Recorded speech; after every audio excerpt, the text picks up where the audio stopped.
One hotel room, two strangers. Hello, my beautiful people, and welcome back to the show. I'm your host, Erica, the Bibliophile.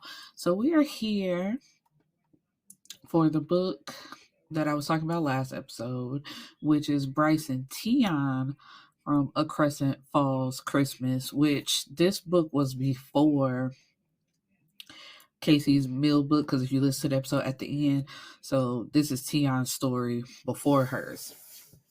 So, um, where do I want to start? I want to talk about the I love short synopses.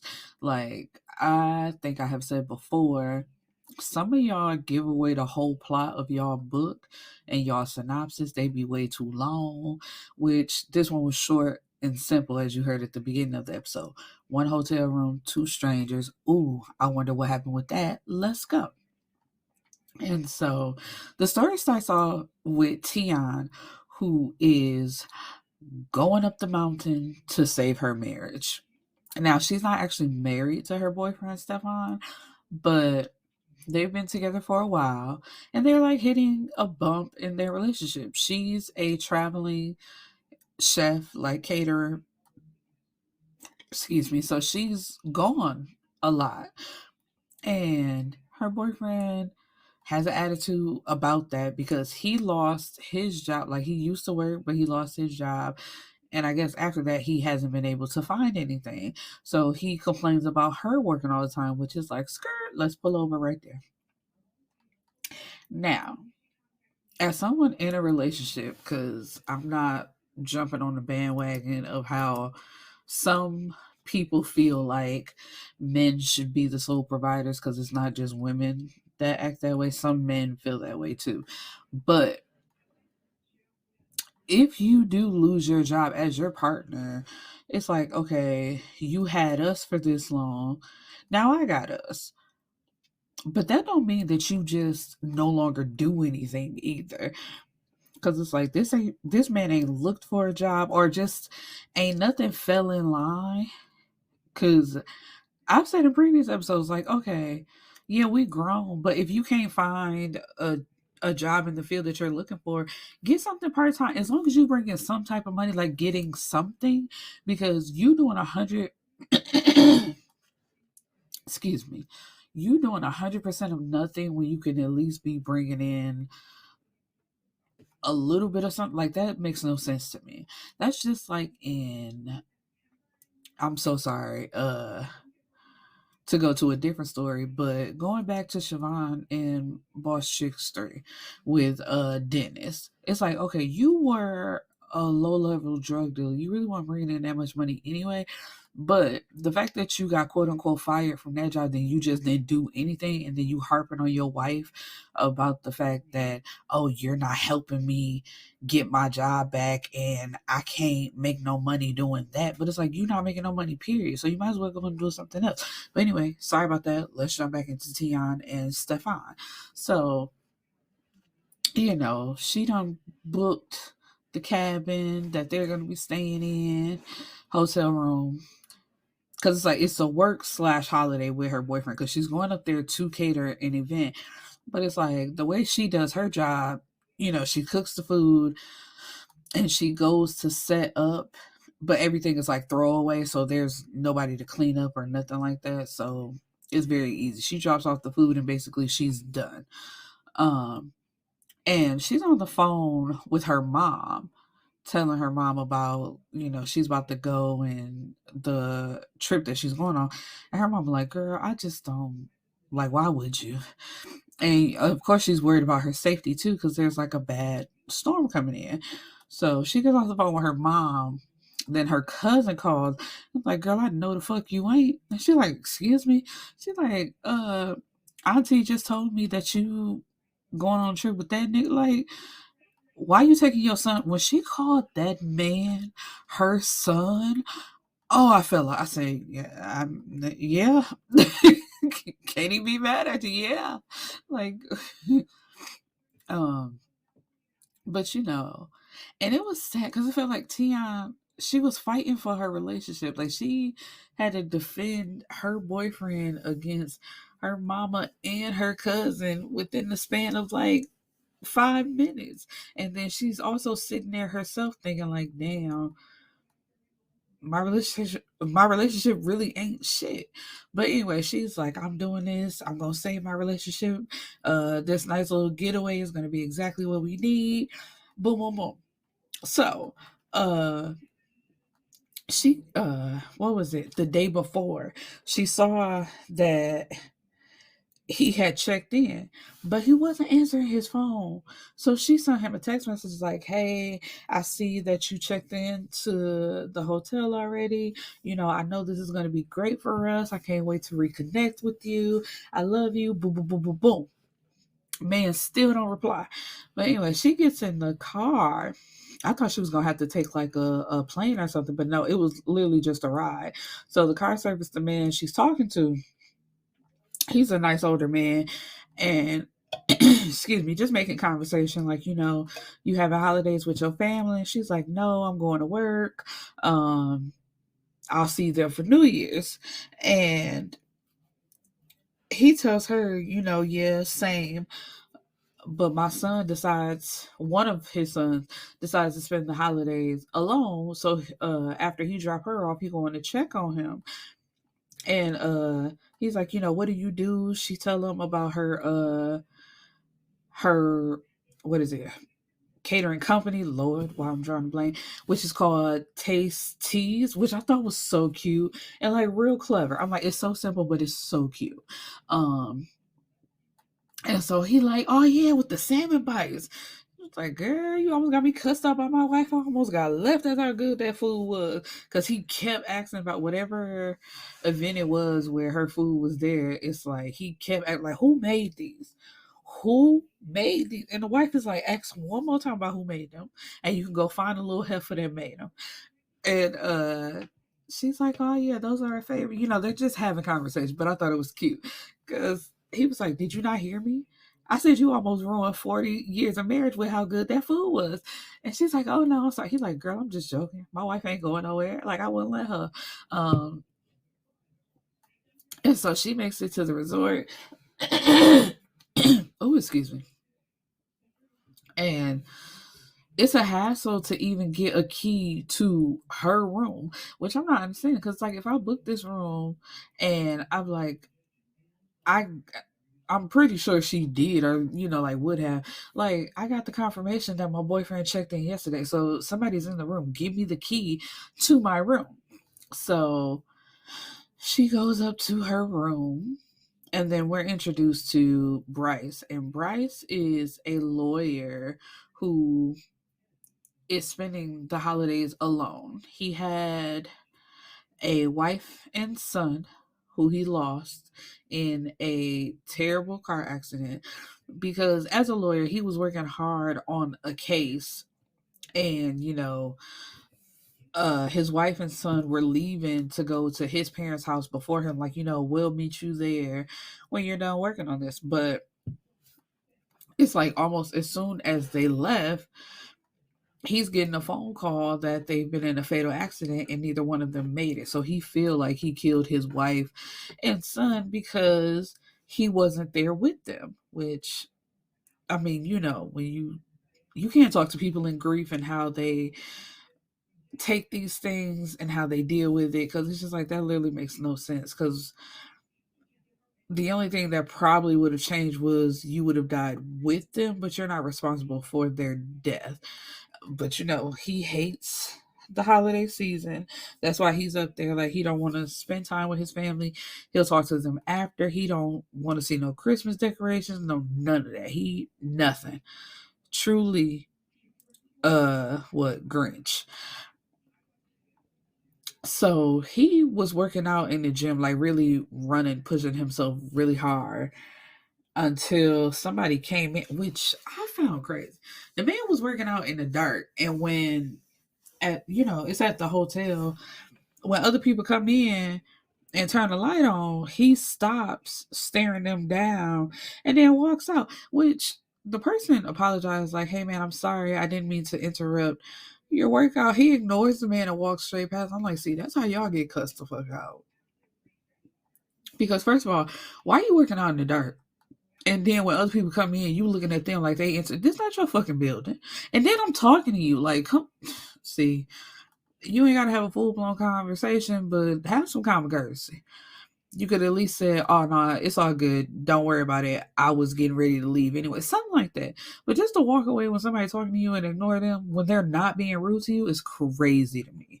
But anyway, so he went to his room to take a shower.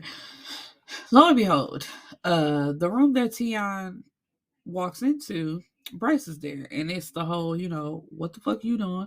No, what are you doing? But he is rude, like right off the bat. He like, you in my room? She's like, no, this is my room. Like, oh, what the hell are you talking about? So anyway, they both get down to no, they call the manager up. She comes into the room. And of course, it's just like it's a whole mix up. We're still trying to get reservations done from either yesterday or earlier this morning. So I'm so sorry, but there's literally nothing we could do. Of course, every other place is booked. So, I'm so sorry, but there's literally nothing we can do. So, and Teyon is like, no, there has to be something you can do because my boyfriend is coming and he's not going to let me stay in the room with another man, whatever. And the manager, she told her if he not here by now, he not gonna make it. Like the weather is that bad, so he just not gonna make it. So as the manager leaves, they have more work, and he's being like, oh my god, I would have left too. So it's just like after a few more orders, she started packing up her shit. And she's leaving out the door, and he feels bad about it and follows behind her because he caused her to cry. So he gets down to the lobby and he's trying to take her back from her to tell her to come back up to the room. And she's fighting against him. And he's like, you know how people grit their teeth, like, you can't go no goddamn where. Now give me this motherfucking bag and come back up to this room. And she realizes she has no other option, so she does that. And so he like, basically, I'm already in the bedroom, so I got the bedroom, but you can have out here. And I'm sorry, I don't know if it's the selfish part of me or what, but she's like, you're not gonna offer me the bedroom? Like, no, like, fuck you talking about? I was here first. I'm taking the bed. You can have this room. Like, we have to share the room, but you don't automatically get the bed just because you're a woman. Like, girl, fuck out of here. So anyway, they stay clear of each other until like the next morning. She's putting up Christmas decorations. Like, they don't know each other. So the fact that he gets so unbelievably angry to her anyway, it's like, as a reader, you know his story, but this woman don't know you. She don't know the first thing about you. So you walking over to the tree that she had put up and the decorations, like, what are you doing? Put that away. I don't want to see that. Like, who the fuck are you?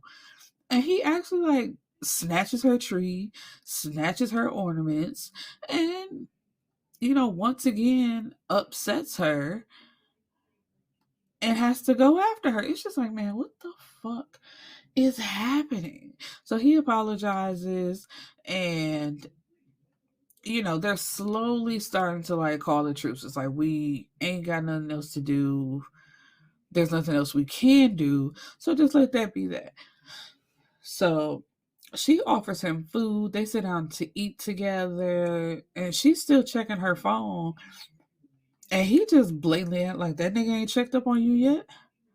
And she's like, what? It's like, girl, there's no room for you to act offended or if he's being rude. It's like, you keep talking about this boyfriend, how great he is, all these excuses that you're making, but he like, I see you constantly checking that phone. He ain't checked up on you yet. She's like, mind your business. Da, da, da. He's like, I'm just saying, he ain't called you yet, ain't apologized, nothing. And so she reveals a little bit about her relationship, and he just like, couldn't. So basically, you ain't got no man, you just got somebody holding on to you. And once again, she has to realize, like, everybody is telling her this, and she's just putting it off as he lost his job, but we're gonna make it work. I've been working a lot, and Bryce like, yeah, sure. So she gets up to leave because she's like, I'm gonna go get a massage just to get away from him and get out of the hotel room. But this man is right behind her to get that same massage. So they get a massage together, and there's this growing attraction between the two. So she she falls asleep. And it's like an hour after the massage is over. Somebody finally knocks on the door, like, I'm so sorry to interrupt, but we gonna need this room. So y'all like pack this shit up. So he takes her over to the jacuzzi and tells the hotel basically like, I don't want to be disturbed for an hour. And because they already like messed up their hotel room, and because he's an asshole, that same manager is like, yeah, sure, fuck it. I'm not finna fight with you. I got other shit to worry about. Sure. Um, and so they're in the jacuzzi naked because they had to be naked for the massages, and to go from there to the jacuzzi they don't have proper like swimwear or whatever. But anyway, so it's getting hot and heavy, honey. So they have sex. Was it in the jacuzzi? I'm drawing a blank on that. But it was either in the jacuzzi or when they got back to their room, they have sex. And she ain't thinking about Stefan. He ain't thinking about his wife. Oh, that was another thing I forgot. Like, as they were talking and having conversation, it was real hard for him to tell the story about his wife or say anything about his wife and his child. But they finally have that conversation. She's like, oh, I'm so sorry. I understand now why you feel this way about Christmas. He's like, don't worry about it. So after they have sex, they sleeping in the bed together now. It's just like they really moved into like couple vibes. And she gets a call from that same cousin who been bothering her the whole book. And she wanted to know like how it's going. And she has to tell her, Stefan isn't here. I'm staying in this room with a stranger. And the cousin is encouraging it, like, yes, honey, finally, get you something else. Fuck your son. The fact that she keep calling that man her son makes me cackle. I'm just like, but they're having fun together. They go out and do activities. I think it was the following day. Yeah, it was the following day where he finds her out in the living room with her phone in her hand and she's crying. And come to find out, the ain't shit boyfriend got engaged. He's engaged and has a baby. So that's why he ain't been answering, nothing like that. And he like, oh, fuck no. We not doing this. We not crying over broke niggas. Like, we not crying over no good. Fuck that nigga. And basically they're getting wrapped up in each other, and she sent Stefan a photo of like the picture of whatever him with his fiance, and just said congratulations and blocked him, and they had no more thoughts about it. So because they're having such a good time together, what is it? It's like the morning of Christmas or the day after Christmas, they decide to stay for the rest of the week. It's like, we want to spend New Year's together. Like, we don't want this thing to end. So Teyon puts on clothes to go down to the front desk to talk to, to schedule their room for longer. And so he sees that his wallet is still like on the counter or something like that. So he goes to put his clothes on because he like, if she thinking she paying for this shit, she got nothing coming. So anyway, when he makes it down to the lobby, he sees Teyon kissing somebody, and it's like, oh, this must be the boyfriend. And would she really play me like that? So he feeling the type of way, and he goes back up to the room, packs up all his shit, and leaves. So of course, in the lobby, it's Stefan. He done showed up trying to explain himself, like, you ain't answering my calls, and I'm just trying to explain what it is. So she cuss him out, had his whole big speech, and then turns around to go back up to the room. But of course, when she gets there, there's no Bryce. None of his things are there. And she finds the note eventually because he didn't just leave it where she could see it. She literally had to walk through the whole room. And his note says, "Hope you and old boy can figure things out." And so uh she feels like, because they've been having such a good time, they didn't think to exchange numbers, and they was about to spend like 4 or 5 more days together. So it's like, no, I didn't think to grab his number. But she looks him up online and finds his law firm's number, but it's just like it was to leave a message. So she's very upset about it, and she talks to her cousin, and her cousin was like, "Okay, cool, this is what we gonna do. When you get back to town, we gonna find him, and you're gonna get your man back, and we gonna do it like that." So she has a plan. So when it's time for her to leave, his name was Mr. Robert, the same man who drove her there, is picking her up. And so she's explaining what happened to him. And Mr. Roberts just listens to the story, and he pulls up to a house, and it's like, honey, I need something from my son, but my back. Do you think you could go up there and get it? And the fact that she did it is baffling to me, because I'd been like, Mr. Roberts, you real nice. We've been having cool conversation, but hell no. Like, sir, what makes you? First of all, like I said, we've had conversations, but I don't know you like that. There's no way I'm going up there. I don't know your son. Hell no. This could be a setup. No. But she does it. And lo and behold, Mr. Robert's son is Bryce. And so he like, how the fuck you find out where I live? And she's stunned to see him, because she's like, Mr. Roberts is Bryce's daddy or whatever. And so he's looking at the car like, how do you know my daddy? And what are you doing here? Because she's still stuck. She ain't saying nothing. But then the daddy pull off. So, and all her shit is in the back of his car. So he pulls her in, and she tries to explain and asks him, like, why did you leave me? And he says some fucked up shit like, you did with me what your ex did to you. So it's like, basically, you was fucking around with me while you still had your ex. So, and it was fucked up. So she got up to leave, even though she didn't have anything to take with her. But then he pulls her back, like, my bad. I didn't really mean that. But, I stayed. Because she asked him, like, how long did you stay? Like, what did you see? And he was like, I saw enough. But I saw his lips on you, and I didn't see you pulling away. And she's like, I was shocked and ran down the whole thing, whatever, whatever. And so it's like, I like you. I want to explore this with you. I want to be with you.